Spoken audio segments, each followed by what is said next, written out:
दोस्तों, प्रदीप अपने दोस्त के साथ राजस्थान के एक मेले को देखने के लिए गया था। मेले के अंदर काफ़ी ज़्यादा भीड़ भाड़ थी। कुछ लोग अपना सामान बेच रहे थे और उसी भीड़ में से प्रदीप की नज़र पड़ी है एक महिला की तरफ।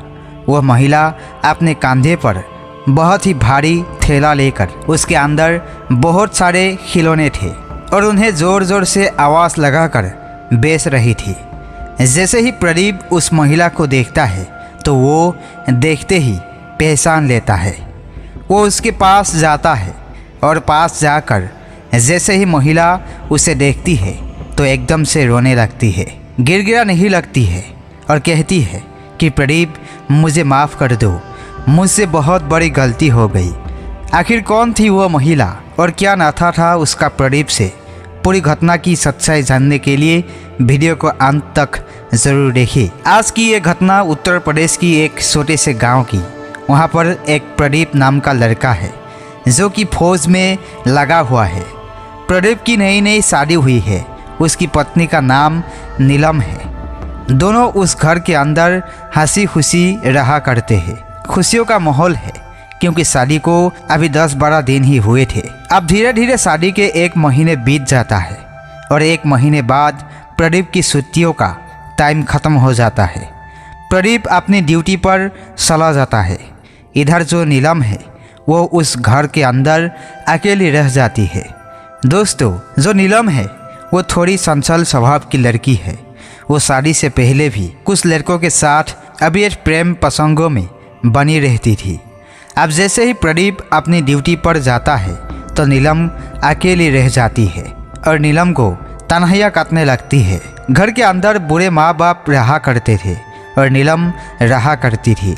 तभी जो नीलम है वो शादी से पहले वाले बॉयफ्रेंड के पास फ़ोन करने लगती है और उनसे घंटों घंटों तक बात करने लगती है।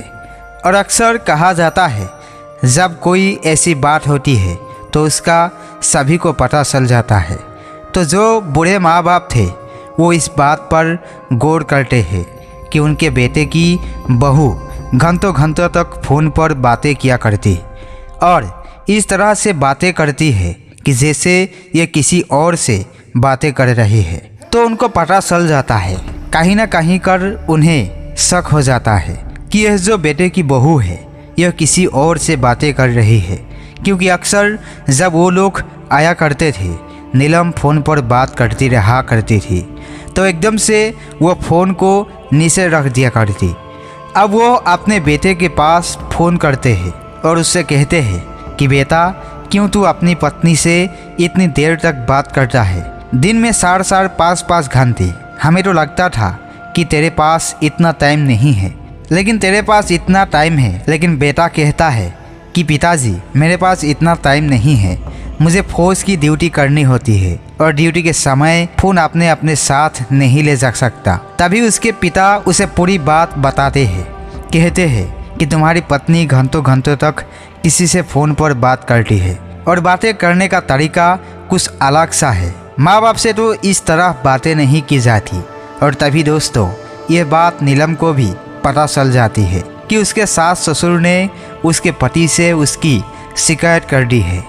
तो वो अपने पति प्रदीप के पास फ़ोन करती है और उससे कहती है, रोने लगती है, जख लगती है, कहती है कि तुम्हारी मम्मी पापा मुझे परेशान करते हैं और बार बार मेरे पर लांछन लगाते हैं। अब प्रदीप जो है वो कंफ्यूज हो जाता है कि पत्नी की मानूं या माँ बाप की मानूं। तो तभी वो 1 महीने बाद छुट्टी पे आता है और छुट्टी आने के बाद वो अपनी पत्नी से बात करता है और अपने माँ बाप से बात करता है। फ़ोन को भी चेक करने की कोशिश करता है, लेकिन फ़ोन के अंदर उसे ऐसा कुछ भी नहीं मिलता क्योंकि जो नीलम थी वो पहले से ही सावधान थी। तो फ़ोन के अंदर जो भी कॉन्टैक्ट नंबर थे उन्हें वो पहले ही डिलीट कर चुकी थी। अब दोस्तों, इसके बाद वो माँ बाप की बात सुनकर और नीलम की बात सुनकर कंफ्यूज हो गया था।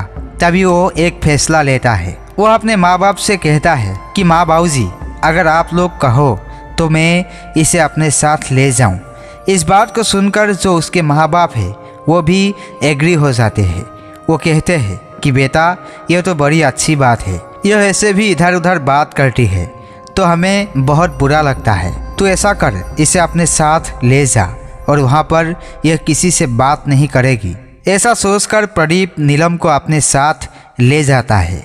इधर जो नीलम है वो भी खुश है। वो सोचती है कि चलो अच्छी बात है, मैं भी अपने पति के साथ जा रही हूँ तो कोई भी दिक्कत नहीं होगी। अब जहाँ पर प्रदीप की पोस्टिंग थी वहाँ पर फैमिली के लिए कमरा अलग नहीं होता था। तो प्रदीप क्या करता है, अपने आर्मी कैंप से बाहर एक जगह पर एक किराए का कमरा लेता है और वहाँ पर नीलम को रख देता है। नीलम वहाँ पर रहा करती है। सुबह ड्यूटी पर प्रदीप चला जाया करता और शाम को ड्यूटी से वापस आ जाया करता। इसी तरह से टाइम बीतता है और जो नीलम है वो अब फिर से अपने पति की गैर हाजिरी में फ़ोन पर बातें करने लगती है। अपने पुराने बॉयफ्रेंड से घंटों घंटों तक बातें करने लगती है। अब इसी तरह से समय काट रहा था।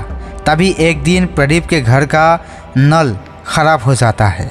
नीलम अपने पति से कहती है कि सुनिए, यह नल खराब हो गया है, आप किसी प्लम्बर को बुला दीजिए और इसे ठीक करवा दीजिए। तभी प्रदीप एक प्लम्बर को फ़ोन करता है। प्लम्बर घर पे आता है और उस नल को ठीक करने लगता है।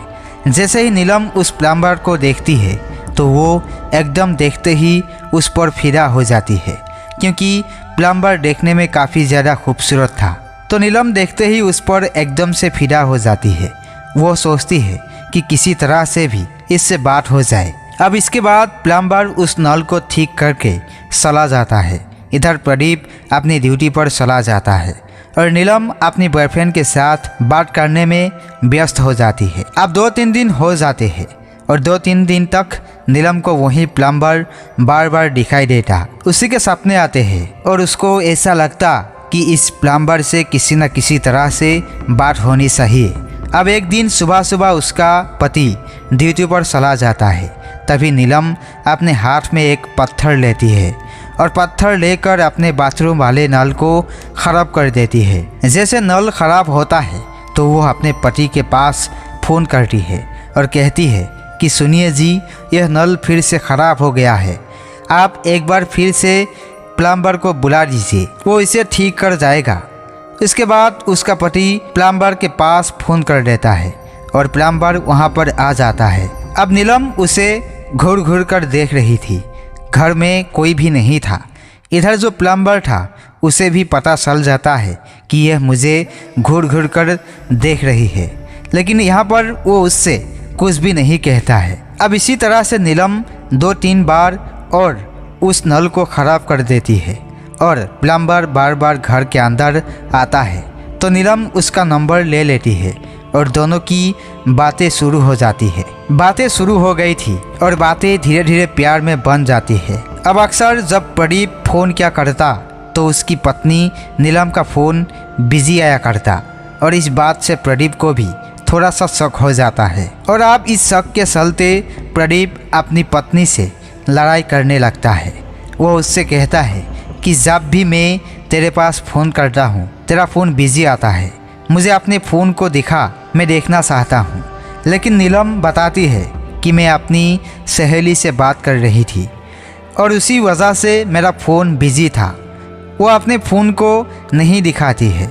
अब इसी वजह से दोनों पति पत्नी में थोड़ा सा मनमुटाव हो जाता है। नीलम जो कि अपने उस प्रेमी जो प्लम्बर था उससे अब इस बात को करती है, कहती है कि मेरा पति मुझसे लड़ाई करता है और मैं नहीं चाहती कि अब मैं इसके साथ रहूं। तो उसका प्रेमी उससे कहता है कि चलो ठीक है, ऐसा करते हैं कि हम दोनों भाग चलते हैं। तो नीलम उसकी बातों को मान लेती है और अपने घर से जो भी कीमती सामान था उसे लेकर एक दिन उस प्रेमी के साथ फरार हो जाती है। अब वो फरार हो गई थी और यह बात जैसे ही प्रदीप के माता पिता को पता चलती है और प्रदीप को पता चलती है तो उन्हें बड़ा ही दुख होता है। उनके दिल को बहुत बड़ी ठेस पहुंचती है जब उन्हें पता चलता है कि बेटी की शादी को अभी थोड़े ही दिन हुए थे और उसकी पत्नी जो कि किसी और के साथ भाग गए हैं। अब इस बात से गांव में चारों तरफ उसकी बदनामी हो चुकी थी। अब उसे ढूंढे भी तो कहाँ ढूंढे, क्योंकि उसका कोई नामो निशान नहीं था। जिस फोन से वह बात किया करती थी उस फोन को भी यहीं पे छोड़ के गई थी और लेटर लिख कर गई थी कि कोई भी मुझे ढूंढने की कोशिश ना करे। अब धीरे धीरे कुछ समय और बीतता है और समय बीतने के साथ साथ ही 1 साल हो जाता है। 1 साल बाद प्रदीप के माँ बाप उससे कहते हैं कि बेटा ठीक है, वो तो चली गई है, अब तू ऐसा कर दूसरी शादी कर ले, ज़िंदगी बहुत बड़ी है। इस बात को प्रदीप आई गई में लगा देता है, कहता है कि ठीक है कर लेंगे, अभी कहीं जल्दी थोड़ी ना है। ऐसे ही करते करते धीरे धीरे उसको 3 साल बीत जाता है। घर वाले शादी के लिए कहा करते, लेकिन वो मना कर दिया कहा करता कि अभी कोई जल्दी थोड़ी ना है, बाद में कर लेंगे। तो 3 साल बाद एक दिन प्रदीप अपने ड्यूटी पर था। वहीं पर उसका दोस्त था जो कि राजस्थान का रहने वाला था। वह उससे बातें कर रहा था, तो बातों ही बातों में वो दोस्त उसे बताता है कि हमारे यहाँ पर एक बहुत बड़ा मेला लगता है और तू ऐसा कर, तू मेरे साथ चल उस मेले को देखने के लिए। उस मेले को दोनों मिलकर देखेंगे। इस बात को सुनकर प्रदीप भी उसके लिए एग्री हो जाता है और कुछ दिनों बाद उस मेले की छुट्टी लेकर वो दोनों उस मेले में चले जाते हैं। वहाँ जाने के बाद मेले के अंदर काफ़ी भीड़ भाड़ का माहौल था। सभी लोग खुश प्रतीत हो रहे थे, एक दूसरे से बतिया रहे थे और मेले का आनंद उठा रहे थे। उस भीड़ में कुछ लोग अपना सामान बेच रहे थे, तो उसी भीड़ के अंदर उसे एक महिला दिखाई देती है जिसके कंधे पर बहुत बड़ा थैला रखा हुआ था और उस थैले के अंदर ढेर सारे खिलौने थे और वो ज़ोर ज़ोर से आवाज़ लगाकर खिलौने बेच रही थी। कह रही थी कि बाबूजी खिलौने ले लो, सस्ते हैं और अच्छे हैं, आपके बच्चे खेलेंगे तो आपसे खुश रहेंगे। उसके बाद प्रदीप उसके पास जाता है और जैसे ही वह महिला प्रदीप को आते हुए देखती है तो वो उसे देखकर उल्टी भागने लगती है। तो जैसे वो भागती है तो प्रदीप को पता चल जाता है कि वो और कोई नहीं, मेरी वही पत्नी है जो मुझे छोड़कर भागी थी। एकदम से भागकर प्रदीप उसे रोक लेता है और कहता है कि अरे भाग कहाँ रही हो, क्या हुआ ऐसा जो तुम ऐसे भाग रही हो।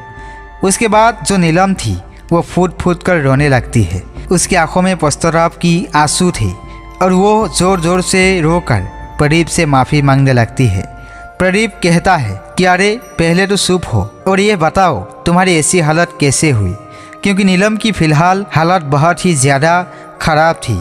उसके कंधे पर बहुत बड़ा थैला रखा हुआ था जिसके अंदर ढेर सारे खिलौने थे और यह आवाज़ लगा कर खिलौने बेच रही थी। उसके बाद नीलम अपनी आपबती बताती है कि जब मैं छोड़ के गई थी तो उसके बाद उस प्लम्बर ने जब तक मेरे पास वो कीमती सामान था जो मैं तुम्हारे पास से लाई थी तब तक तो मेरा अच्छी तरह से ख्याल रखा, लेकिन जैसे ही वो ख़त्म हो गया तो वो किसी और लड़की को लेकर भाग गया।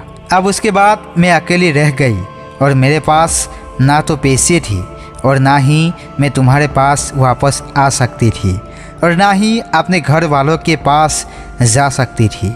अब मेरे पास एक ही रास्ता बचा था कि मैं अपना भरण पोषण मेहनत करके करूं। तो मेहनत करने के लिए मैंने सोचा थोड़े से पैसे मेरे पास बच गए थे और इसके बाद उन पैसों से मैंने कुछ खिलौने खरीदे और जहाँ जहाँ पर मेले लगते हैं मैं उन मेलों में जाती हूँ और इन खिलौनों को बेचा करती हूँ।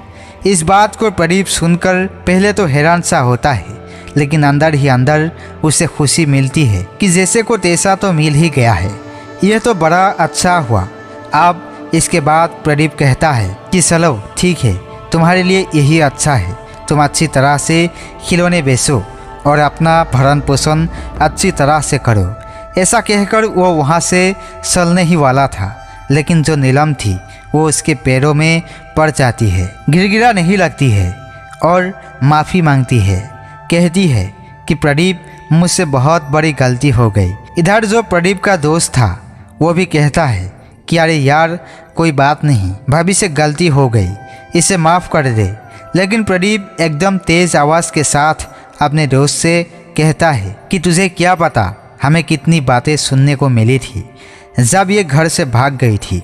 अब तुम चाहते हो कि मैं दोबारा से इसको अपने गले बांधूं, तो ऐसा नहीं होगा। इसके लिए यही सज़ा है, यह यहीं पर पड़ी रहे और अपना इसी तरह से जीवन व्यतीत करते रहे। इसके बाद प्रदीप वहाँ से चल देता है। नीलम जोर जोर से फूट फूट कर रो रही थी, उसके पैरों में पड़ी हुई थी। प्रदीप अपने पैर झटक के वहाँ से वापस आ जाता है। तो दोस्तों, यही थी कहानी, जहाँ पर एक लड़की जो कि अच्छी खासी फौजी के साथ उसकी शादी हो गई थी, लेकिन फौजी को छोड़कर एक प्लम्बर के साथ भाग गई और फिर प्लम्बर ने भी उसे धोखा दे दिया। आपको कहानी जैसी भी लगी हो कमेंट सेक्शन में बता देना। बाकी दोस्तों, वीडियो अच्छी लगी तो वीडियो को लाइक और शेयर ज़रूर करें। इन कहानियों को सुनाने का उद्देश्य आपको परेशान करना बिल्कुल भी नहीं है। यह केवल समाज के अंदर की कुछ ऐसी घटनाएं हैं जिनसे आप बहुत कुछ सीख सकते हो और उस चीज़ को अपनी ज़िंदगी में अप्लाई कर सकते हो। बाकी मिलते हैं किसी नेक्स्ट वीडियो में, तब तक के लिए जय हिंद, जय भारत।